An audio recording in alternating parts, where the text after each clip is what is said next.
एसकेएन class को स्वागत करुच्ची पुणी थे यहाँ पार्ट 2 बोली भावी नहीं आम कहीं प्रथम रु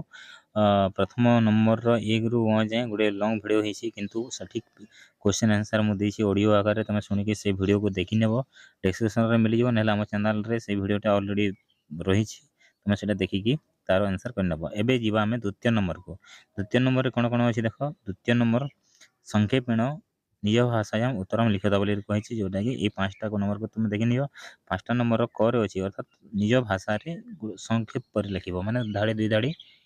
तुम मन से लिख भासुरकम नित्यम काम व्यपादयती देख भासुरकम माने सिंहर नाम नित्यम माने प्रतिदिन कान माने क्या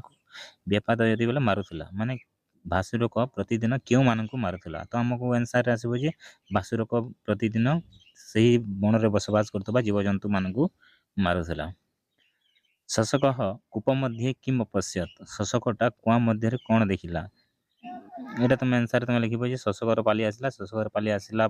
से जाऊ जाऊ गोटे बाटर कुआ देखला एवं कुआ मध्य निजर छाई देखिला है से कुआ मध्य जिते बेले निज निजे मैंने एपरी मुह देखिला ता से पानी रे तार छाई देखिला आम से छाई जोटा देखी था। नेक्स्ट जीवा सिंहास्य नाम किम आसीत सिंहर नाम कौन थिला सिंहर नाम भासुरक थिला सिंहर नाम कौन थिला बोले भासुरक थिला बोले कहि परिबा। नारिकेल समाकारा किए दृश्यंती बोले दृश्यंती नारिकेल परी क्यों मैंने देखा जाती देख नारिकेल परी सत लोक मैंने देखा जाती बोली कहुए सत लोक मैंने कहीं नारिकेलर ऊपर अंशटी टाण थाए किंतु भीतर अंशटी कोमल थाए नारिकेल बोले नड़िया नड़ियार ऊपर अंश को जोटा आम पड़िया पइड़ बोली भावी नहीं से नड़ियार ऊपर अंश को आम कौन टाण थाए कि भीतर अंश नरम थाए ठीक साधु व्यक्ति मानकर ऊपर कठोर से देखा ऊपर कठोर किंतु भीतर से नरम था। नेक्स्ट भुजंगाना पयहपानम केवलम किम भवती भुजंग माने नागसाप मान पयह माने क्षीर नागसाप मान जब आम क्षीर पीवा ताहले कौन हुए माने केवल कौन होता है बोलिक कहुच्छी तो आंसर आम जाना जे केवल विष बढ़ी थाए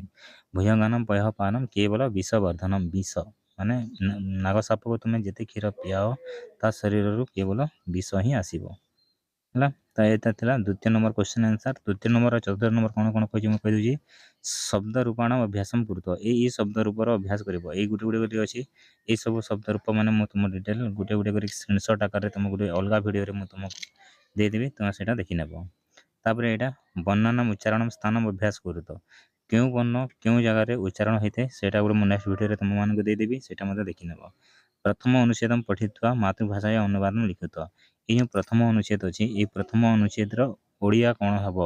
से तुम लेख बोलছি এইটা मुझे तुमको गोटे स्क्रीनशॉट आकार ता ओडियाटा तुमको गोटे वीडियो आकार देदेवी तुम से देखी नेब ठीक अच्छे वीडियो केमी लगे मत निश्चय जनइब आगे आगे एपरी वीडियो तुमको दूसरी रखुच्छी धन्यवाद।